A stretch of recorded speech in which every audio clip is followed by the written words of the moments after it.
গাজায় আবারও দফায় দফায় হামলা তেল আবিবের। বিমানের গর্জনের পাশাপাশি আগুনের স্ফুলিঙ্গ। বোমা হামলার আগে মানবিক পণ্য, জ্বালানি, রান্নার গ্যাস এবং ইউনিসেফ সমর্থিত পানি ডিস্যালিনেশন প্ল্যান্টে বিদ্যুৎ সংযোগ সম্পূর্ণরূপে বন্ধ করে দেওয়া হয়েছিল।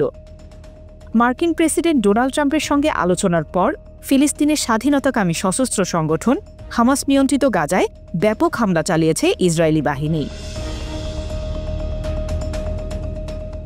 হামলা শুরুতে আল জাজিরা নিহতের সংখ্যা ৩০ বলে জানায়। পরবর্তীতে বার্তা সংস্থা রয়টার্সের বরাতে নিহত ১০০ জনে পৌঁছেছে বলে নিশ্চিত করে আল জাজিরা। তবে ১ ঘণ্টা পরেই হামাস জানায় নিহতের সংখ্যা ২০০ ছাড়িয়েছে। সেই সঙ্গে আহত হয়েছে আরও অনেক। এদিকে হোয়াইট হাউসের পক্ষ থেকে জানানো হয়েছে, গাজায় হামলা চালানোর আগে প্রেসিডেন্ট ট্রাম্পের সঙ্গে আলোচনা করেছে ইসরায়েল।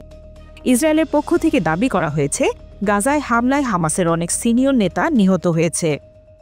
ইসরায়েলের প্রতিরক্ষা বাহিনী আইডিএফ বলছে, হামাস সন্ত্রাসীদের লক্ষ্য করে হামলা চালানো হয়েছে। কেন্দ্রীয় গাজা শহর রাফা এবং খান ইউনিসেও হামলা চালিয়েছে নেতানিয়াহু বাহিনী।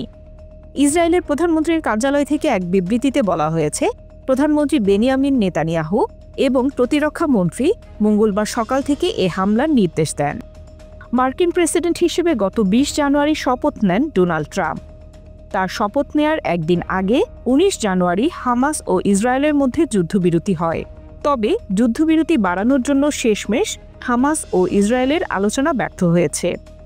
এরপরেই গাজায় অতর্কিতে হামলা আবারও শুরু করল ইসরায়েল।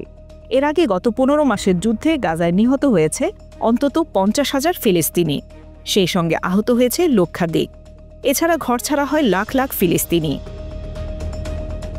অন্যদিকে গাজায় ইসরায়েলি হামলার প্রতিক্রিয়া জানিয়েছে বিশ্বের বিভিন্ন দেশ। বেলজিয়ামের উপপ্রধানমন্ত্রী ম্যাক্সিম পিভট হামলার নিন্দা জানিয়েছেন। সকল পক্ষকে যুদ্ধবিরতি মেনে চলার আহ্বান জানিয়েছেন তিনি।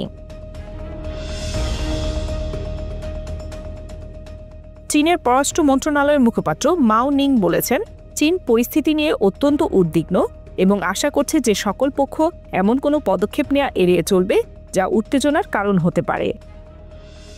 রাশিয়ার মুখপাত্র দিমিত্রি পেসকভও পরিস্থিতি উদ্বেগজনক বলে জানিয়েছেন।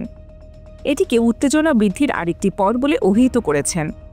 এদিকে জাতিসংঘের মহাসচিব অ্যান্টোনিও গুতেরেস হামলায় মর্মাহত এবং যুদ্ধবিরতি মেনে চলার জন্য জোরালোভাবে আবেদন করেছেন।